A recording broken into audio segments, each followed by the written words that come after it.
Welcome to the Get Real Podcast, your high-octane boost of full-on reality therapy for personal, business, and investing success with your host, Ron Phillips, because somebody's got to tell it like it is. Hey, everybody, welcome back to the Get Real Podcast. Ron Phillips here, Heather Marchant. Such a good day. Man, it's the time of year when Charleston really doesn't suck. I mean, in pretty much all year, Charleston doesn't suck, but really doesn't suck now.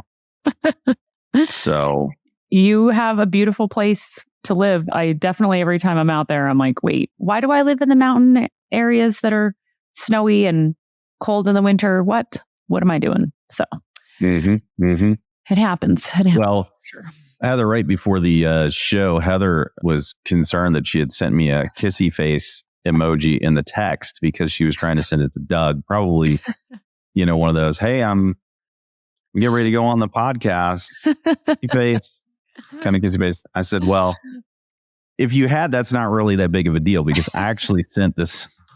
They have these like life kind of, you create your own little, I don't even know what you call it. Like a personal emoji or I don't know. Yeah. And then they have all these different little ones once you create your face, whatever. One of them is the dudes laying there, the little cartoon dudes laying there naked with like hearts and roses all over them. And I was trying to send that to my wife and I sent it to a new client that I had not even spoken with yet. Like it was a referral from somebody else too. I was like, oh. I might have tears. Oh my gosh, that's so funny. I sent him back real quick and I was like, yeah, that was for my wife. And they thought it was hilarious. Probably a good icebreaker. So I guess moral of the story is you can do if you need an icebreaker. That's a good one. Yeah, true. That's a good one. Just rip the Band-Aid off. Hey, we're buddies now, Rip the clothes off. With hearts off. I am not condoning sending actual naked images of yourself with hearts. That's over the top. That kind of an icebreaker probably won't work out well. Yeah, no. So, no. Just word of the wise. Well, the funny thing is I sent Doug is my husband, a kissy face emoji because you'll appreciate this, Ron. He went to the store this morning and bought me power greens for my smoothie. And he said, they're in the fridge when you're done recording your podcast. And I was like, oh, he's the best. So, yeah. He brought me a bunch of really gross tasting stuff. All right. Some greens. You're welcome. So today we're going to do our infamous lightning round, which is an unprepared list of questions from, well, all of you guys and our clients. And so that's what we're going to do. Yeah, sometimes we get questions that are they're short answers and we're going, that's not a whole podcast, to talk about that one topic. Well, yeah. And sometimes we don't think it's a whole podcast. Then we answer it on here and people are like, well, maybe that is a whole podcast. Could you just explain it? So anyway, these are good. And in the past, people have really liked it. We'll see what happens today. Who knows? Okay. I'll read off the first question. To explain the tax benefits of owning rental properties if you're not a real estate professional or don't have the ability to accelerate the depreciation. Yeah. So we have spent quite a bit of time talking about the accelerated depreciation because it's way more fun. I mean, for being honest, it's way more fun. But this doesn't suck either. It's really attractive. And here's the reason it's attractive, folks. Name another investment where you can actually make cash flow that should be taxed. It's income, right? It should be taxed, but it's not taxed because you get an offsetting credit from the government. Yes. I mean, it's pretty cool. So here's how it works. Even the government hasn't figured out how to depreciate land. Land doesn't depreciate. Okay, so you can't depreciate the land. You can take the value of the structure. You can divide it by 27 and a half years because the government, in their wisdom, said that's how long houses last. Right? Half. I like the half. And that's what you get. every single year as what you can depreciate off of your taxes, right? So if you have a $100,000 house, the structure, okay, then you get, what is it, $3,600? Yeah, something like that. I'm like, oh, I wasn't quick enough with my calculator. $3,600. I didn't do the math. You can tell we haven't prepped for this, guys. Yeah, 36. Good job. 36.36. Come on. I mean, that's pretty close. So you get $3,600 tax deduction. So if your property cash flow $300 a month, then you don't have to pay taxes. You have an offsetting depreciation, which is pretty cool. Yes. Okay? Now, what I was going to say, which would have really screwed that up, is that when you cost segregate, you actually do get to write off the infrastructure in the ground. Mm. So not the dirt itself, but any infrastructure that's put in there. But that was unrelated to the question. So I was going to go off on a tangent and confuse everybody. So it's very simple. 27 and a half years, 3.63% per year. That's what you get. And I have a lot of people that ask, like, they don't really understand why you would be able to depreciate and what that means. And one thing I use to explain it is if you're sitting in your house and you look around, you know that you're going to have to replace some of the stuff in your house before 27 and a half years, right? Like you have roof. things that, yes. Yeah. Roofs last 20 years, right? So, yep. You'll have things that fail sooner than that. And the example I know I've shared on this podcast before is I replaced a sink in our first house we bought. I replaced a sink and 6 years later it failed. And we had to replace the same faucet, right? So now I will say this. Many of you out there are sitting in houses that were built pre-1960 and you're trying to figure out just how many of the 9 lives that your house has that you've been through for the government. Listen, we could do a whole series of shows on how completely jacked up the government is, but that's irrelevant to the point. They give you a tax deduction over 27 and a half years. You just take it. Don't ask any questions because it's really not going to do you any good to try to, dig into that. It's like digging in a scab. Ultimately, it's just going to bleed. It's going to get all over everything. And then you got to scab it back over again for it to heal. So just leave it alone. Yeah, just leave it alone. And just make sure your accountant knows, like, hey, I have this rental property. Can I depreciate that? I mean, if you don't have an accountant that's experienced in owning real estate, you might consider getting a new one. But if that's not an option, and maybe it's your brother-in-law, then you make sure you ask some questions about rental properties. So, all right, Ron, second one, buying in the suburbs. So this question came up because we have a lot of property right now in the outskirts of Oklahoma City. And it's really interesting, you guys, because these are commuter cities. They're like 30, 45 minutes from downtown or maybe from the city limits, I guess. I'd have to look up a map, but it's close enough that people would drive to work. And a lot of those areas are not having enough. They don't have enough housing in those smaller cities. Big builders aren't really going in there and building houses. And so why would owning in a suburb outside of the major city within commuter distance, but why would that be a good investment? Well, I think I can probably give you a lot of reasons, and you can probably give a lot of reasons. So let's switch off reasons. Okay. Because otherwise I'm going to sit here and bloviate for quite a while on this one. I actually really like this question. I am currently sitting in what 10 years ago in the Charleston area was the edge of civilization. People came out here to buy 5-10 acre lots and get away from everybody. And those same people are now pissed off because, there's thousands and thousands of houses being built out here and tons of commercial. Mm-hmm. That is what happens to cities as they grow.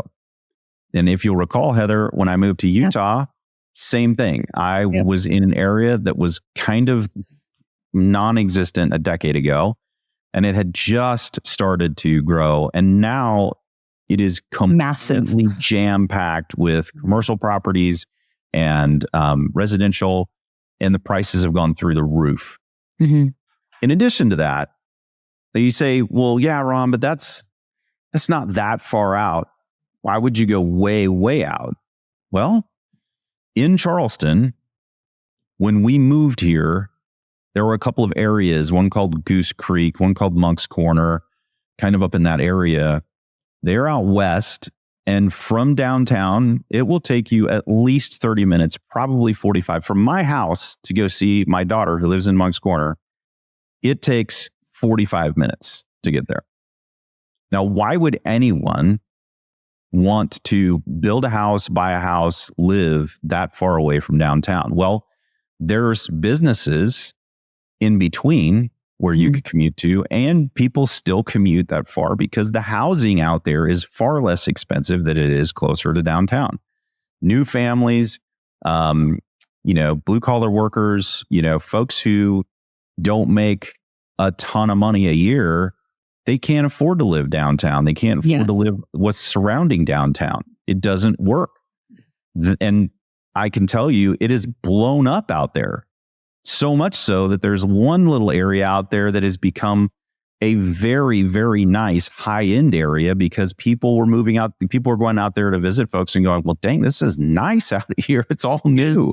Yeah. And it has blown up into this really, really, really nice area. And the home prices actually have gone up dramatically.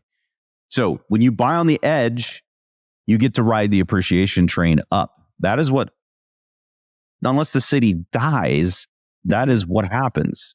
Yes. The city grows and swallows up those smaller towns. And I mean, where I live is about 30 minutes or so, 35 minutes from downtown Salt Lake.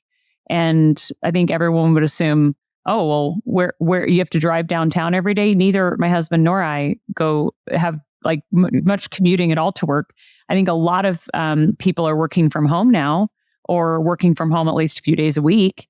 And so that frees up options to have a bigger yard, or, versus living close to work that's more expensive and often less appealing. Maybe you can get a bigger place for less money. Kind of those logical reasons also.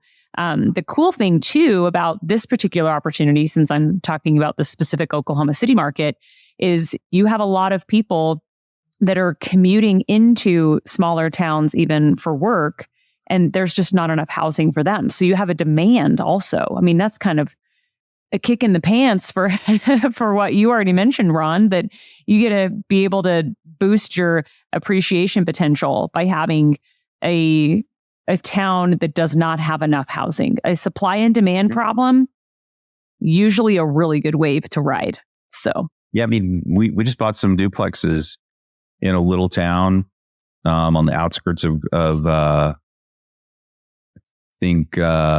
Greenville, South Carolina, and they're killing it. And literally, you drive out to these places, and it's like, tall grass. There's really nothing around them, and then here's all these duplexes.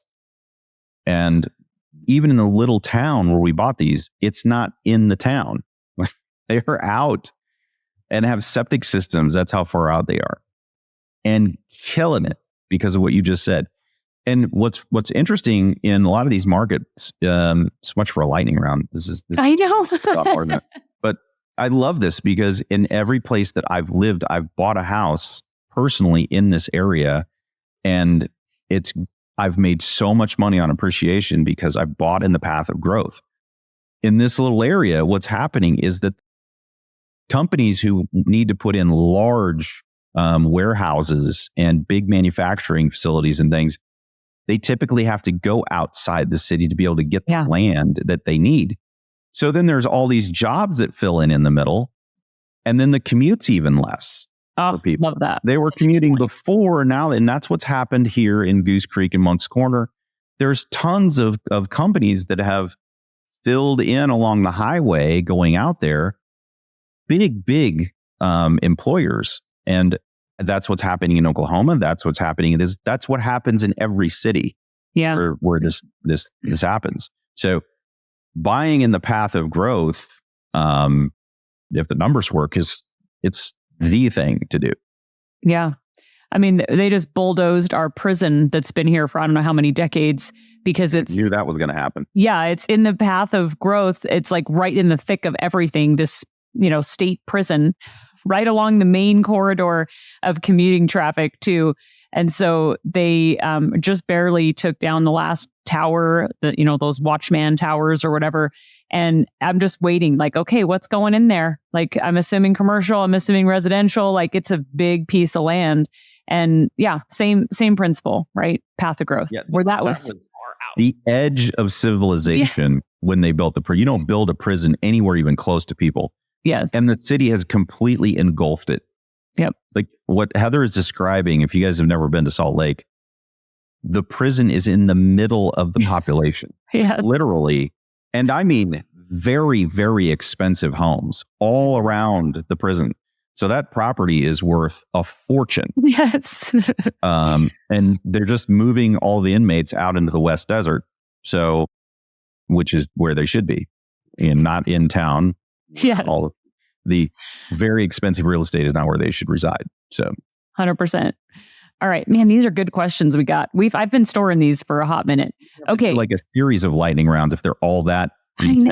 I know, right? This one's a little more intense. So we may end up finishing with this one. But what do you guys do? Like, we get that question, like, wait, so you have this podcast, you talk about real estate.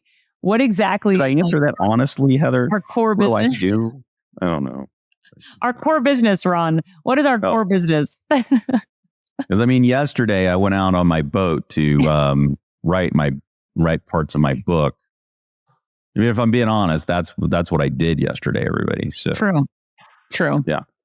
Was it successful? Did you get writing done? It was okay. It was a beautiful setting for it, though.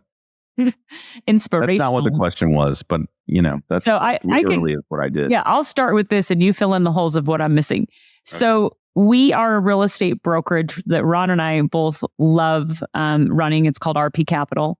And it is a brokerage that specializes in finding rental properties for business owners, people that want to get into real estate. We help people from their first rental property. We're helping people that are in their, over 100 rental properties that they've bought from us specifically. Commercial property developments, you name it. Yeah.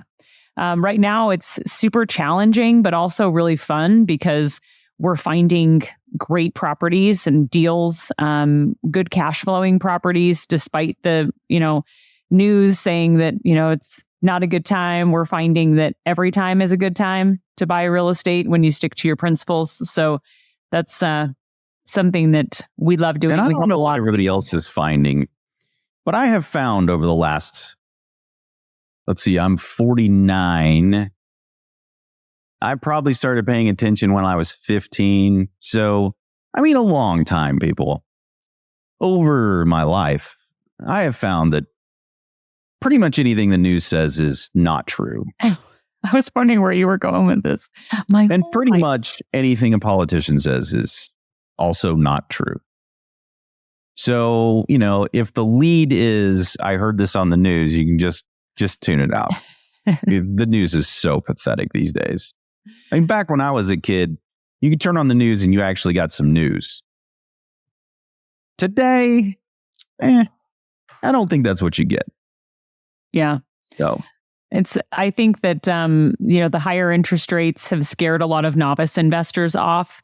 And so deals are popping up, and it's fun to start with a project that, we have one right now. We have 30 houses with a builder that they sent us just yesterday and said they've been, trying to offload to a large hedge fund or something like that. These 30 homes, they're all brand spanking new, not just brand new.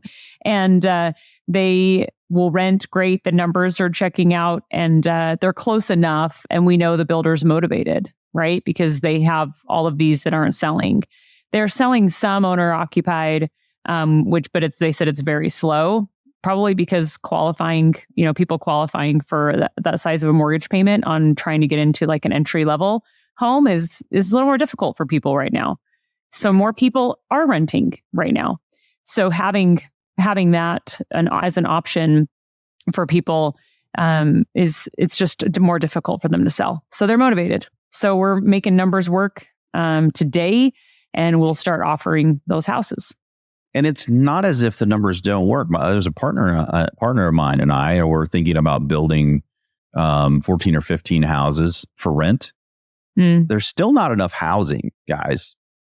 The government has made it challenging, and they will continue to make it more challenging because, like we said on the last, couple of podcasts ago, they're destroying demand. That is literally what they're doing, and they're doing it on purpose to try to quash the inflation that they have created. Right. So they created the problem. Now they're trying to, solve the problem with more legislation, and they're trying to solve it with, the Fed and raising interest rates. And I don't think it's going to work, but it is going to create a lot of pain for a lot of people, and people still need housing. So we're very strongly considering building some properties. I can tell you my theory on all of this is that the single family home market is going to remain rather resilient because you cannot replace these properties. Yeah. Inflation is not under control. Everything is costing more every day. The government is basically destroyed the oil and gas industry in our country, which means everything is going to cost more money. Everything is driven on the roads or by rail or by air. So however this stuff gets to you, it's more expensive all the time. That's not going to slow down. So the bits and pieces that create a home they're just getting more expensive. And I don't see that stopping anytime soon. Yeah. And we still need housing. So I think it's going to remain rather resilient. That doesn't mean it's going to go up 12% a year like it has. I just don't see that it's going to crash and fall apart because we don't have enough houses. Mm-hmm. But it will be slow, and that's going to create opportunity. What people don't understand is that builders, when they have 30 houses sitting, they can't build anymore. The bank's not going to give them any more money until they sell some houses. So in order for them to stay in business and keep feeding their people, they have to keep building houses. And that can't happen unless they sell their current inventory. And that's why when we come in, we can help them. We give them a way out of the 30 so they can remain in business. And in the process, we create a great deal or great opportunity for us and for you. That is literally what we do all the time. Yeah. And people who come to us and are interested in what we do and want to buy rental properties, the best way that we help people is to build out what we call a wealth plan that we have talked about on the show a little bit, where you can project out what it would take to reach your goal using real estate. It's pretty fun, actually. And we built out some software to help illustrate. So yeah, and it's very personalized, right? So we talk about your assets, where your assets are, how many assets you have to work with. What is your net worth now? What is your net worth goal? And then what the software does is it helps us using live inventory. So it's not pie in the sky stuff. We'll actually use actual inventory to show you how you can get there. Yeah. And so it's very personalized because nobody is the same. Even two people who have $500,000 are not the same because the $500,000 is in different buckets, and each one of the buckets have different rules about how you can invest and interest rates and all of that stuff, right? So it's not easy, but it's simple. Yeah. And we offer those wealth plans free of charge. So if it's something you're interested in, you can reach out to us at invest@rpcinvest.com and we can line that up for you. So we should get a text number on here for people to write in questions. I'll work on that. Very 21st century of you, Heather. Right? I know. I'm so up to date. Well, we're going to have to record another one of these because we'll go too long if I bring up another one. Maybe we're just long-winded today, but we have some other good questions. So we'll do another lightning round series here. And then I know we've had what's not lightning fast, but also has light. I'm not sure what that is, but that's what we just did. Not a lightning round. It's true. Some kind of sub-lightning round is what we just did. So. Slow moving lightning is how we roll today. But fun. Those are great questions. So I'm looking forward to the next lightning round. And maybe we can actually do lightning on the next one. I don't know. True. Yeah, we'll try. We'll try real hard. Awesome. All right. Well, now you know what we do. So in the event you didn't know, now you know. And, there's a lot of boat activity that happens in the interim, but only out here in Charleston. Yeah. Till next week, everybody. Get out there and make something happen. This has been the Get Real Podcast. To subscribe and for more information, including a list of all episodes, go to getrealestatesuccess.com.